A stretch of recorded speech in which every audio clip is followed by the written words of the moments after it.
Colour blending using an abstracted still life.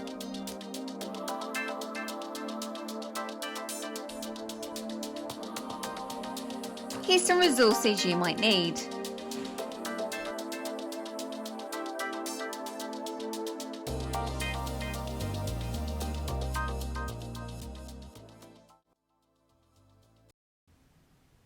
Hi, so this is really an extension on the previous colour pencil blending activity, and we're going to create an abstracted piece of artwork on a repeated shape. So I'm going back to my original photographs of my still life, and I'm thinking about a specific shape that I could use as a pattern and to repeat to create my image.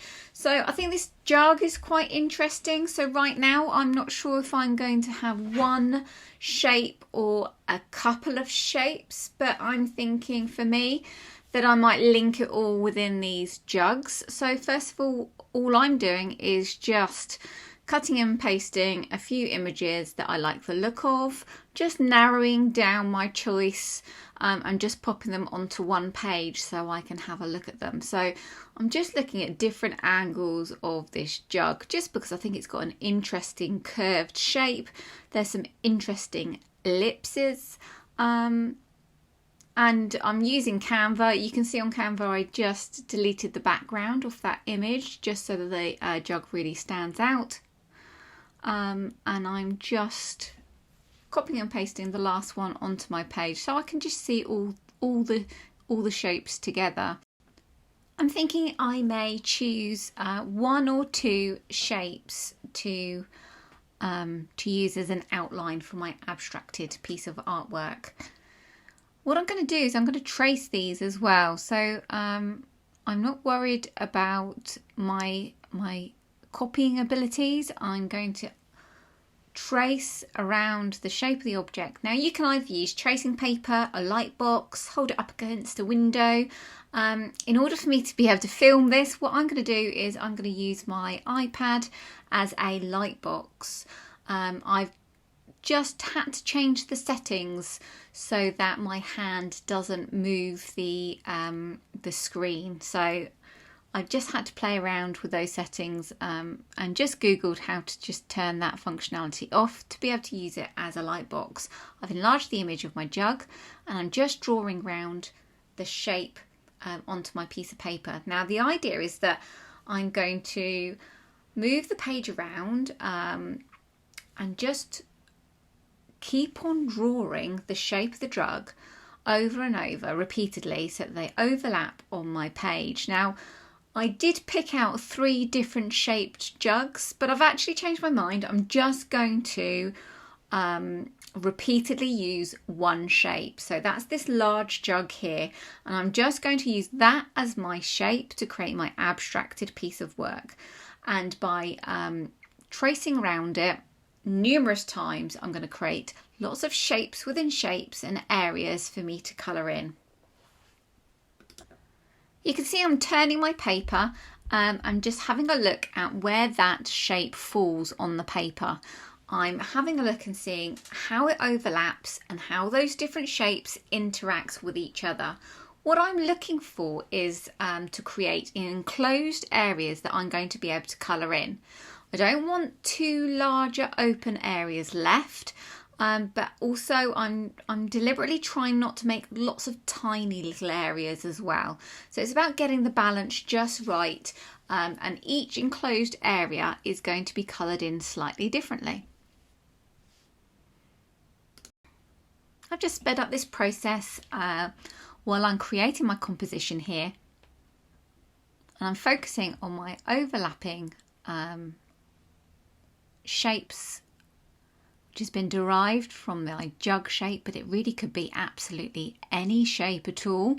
It would just be useful to take your shape based from either one of your initial drawings or your initial photographs of your everyday objects or still life, just to tie it all in together while we're focusing on our colour theory and specifically colour blending using pencil.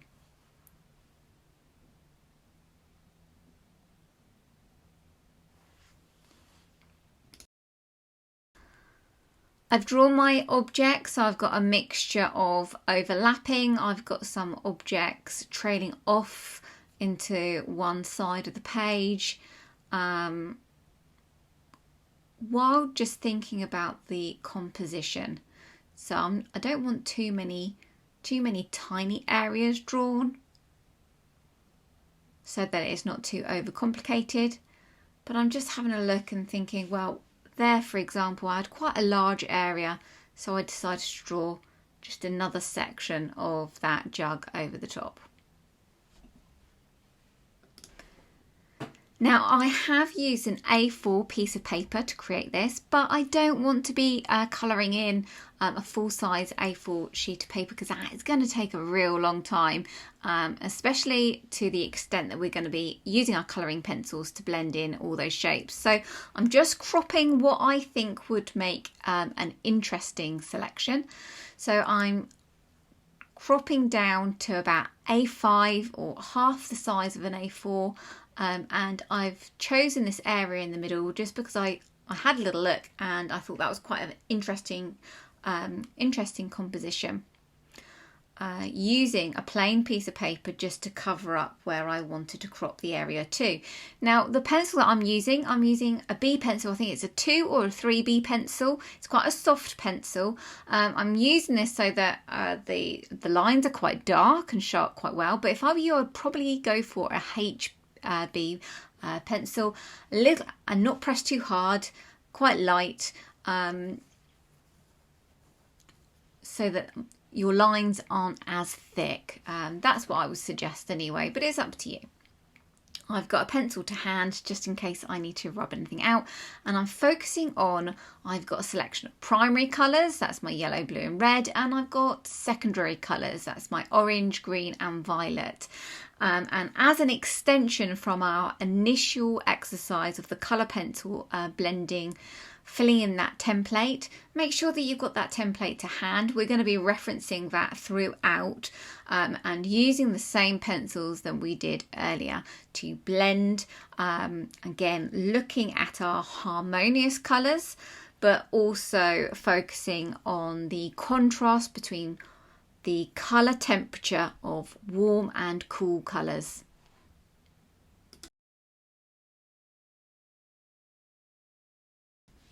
So just a reminder of our harmonious colours. If I choose red out of our primary colours, I'm just colouring a little swatch here, and remembering we can have cool versions of this warm colour and warmer versions of this warm colour. So first of all, layering our red, and then a warm red, warmer red, adding orange over the top.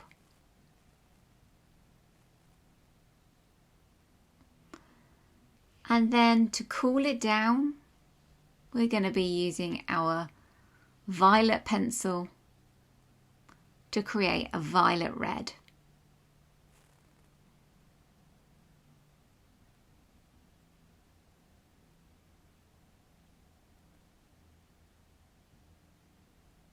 And we're going to continue with our blending theme and using this knowledge to be able to create our abstracted piece of work focusing on colour temperature.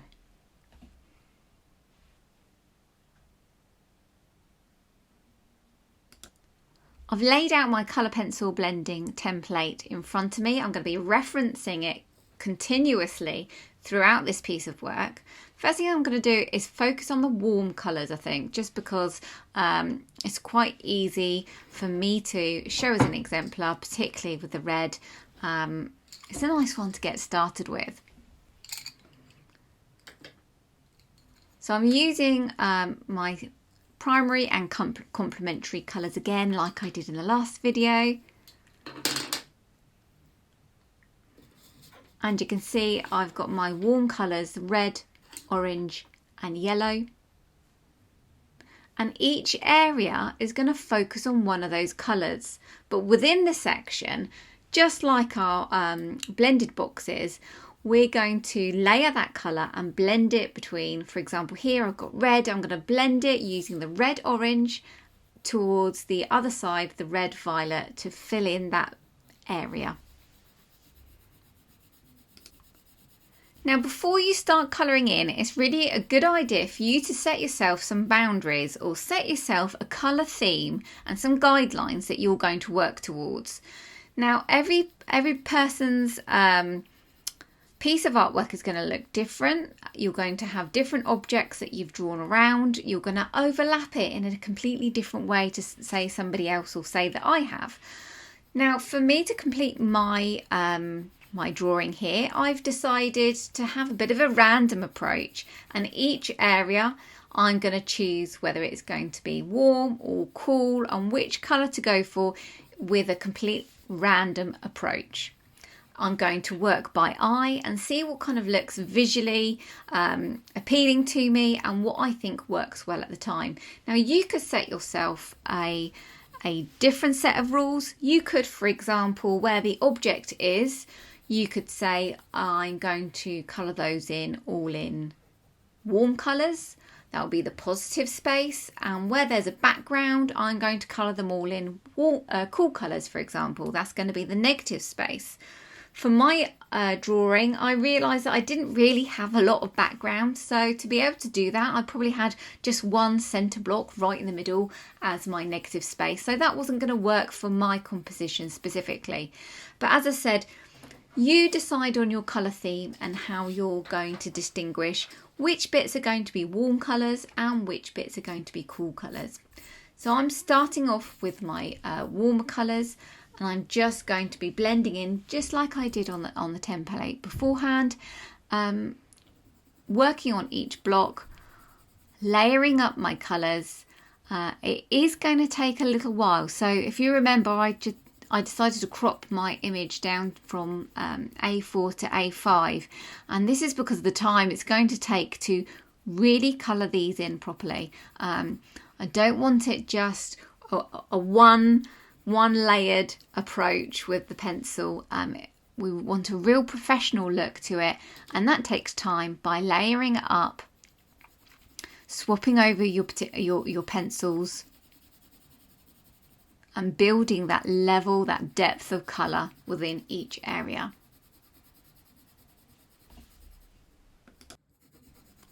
So within this area, I'm going from my red orange, and that's on the bottom half of that area, blending it into red, and then at the top of the area I've got my red violet by mixing in my violet pencil with my red pencil.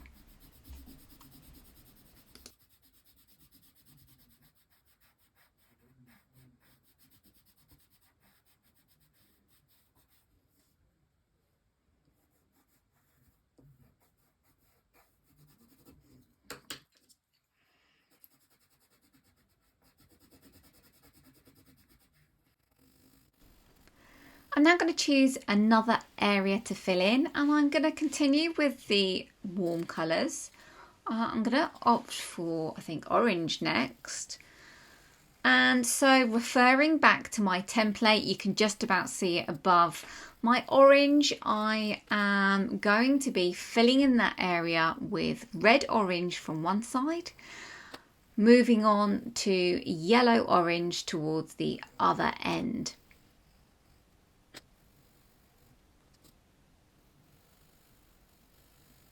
Going back to red as my base colour here, I'm filling it in, blending from one side my red orange, and this time I've gone a little bit different. I've gone red orange from one side, back to red, and then back to red orange again for the other end.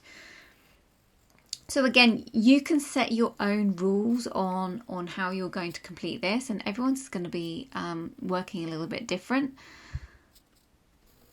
But for each area, I'm going to be referencing that colour pencil blending exercise that we did at the start, and using that as my reference sheet of which colours to use for each section.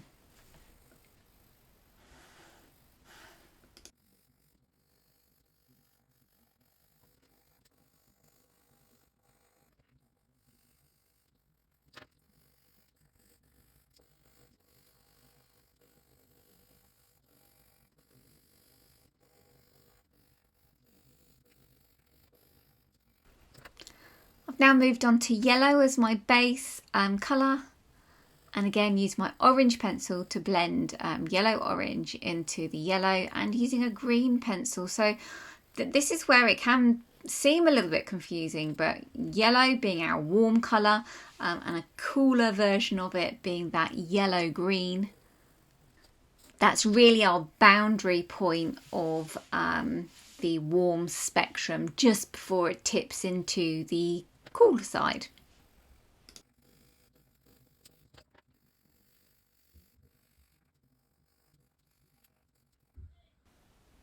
Now the whole point of this task is to be able to visibly see the contrast between the warm and cool colours. So I'm going to start filling in some areas using some cool colours. Now the bottom row, as we've said, we've got the green, blue and violet. And within each of those cool colours, there's a warmer version or a cooler version of each one. So I'm going to dive straight in with my blue and add a green to make blue-green, and then blending into a blue-violet on the other side of it.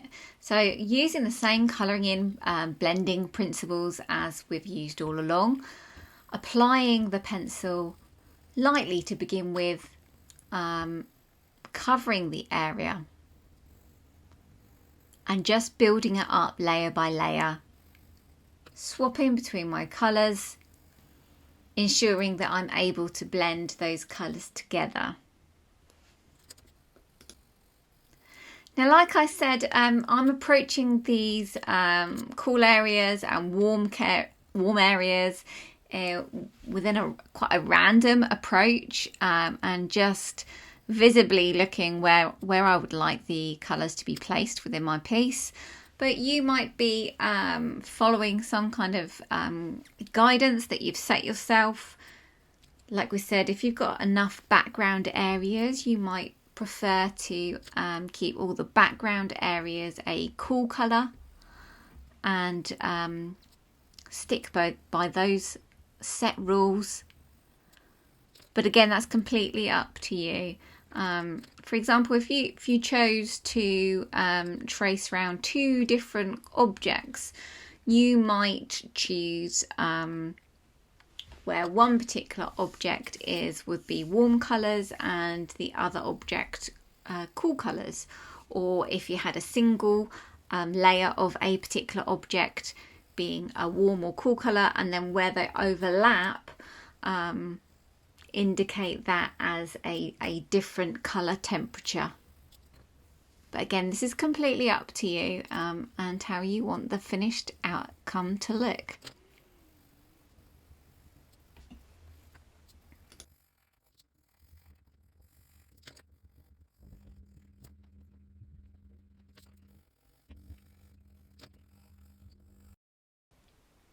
So my top tips would be, while drawing your composition, think about your layout of the different objects and the shapes and the areas that are being created by the overlapping lines that you are drawing. I wouldn't give yourself too huge an area to complete or to fill in, because it will get quite time consuming and can be a little bit boring at times if they're too much of a larger area to fill in. Decide what areas you're going to be completing as a warm or a cool colour, and then refer back to that colour pencil blending exercise sheet that we did in the previous tutorial, splitting up into the warm colours and the cool colours.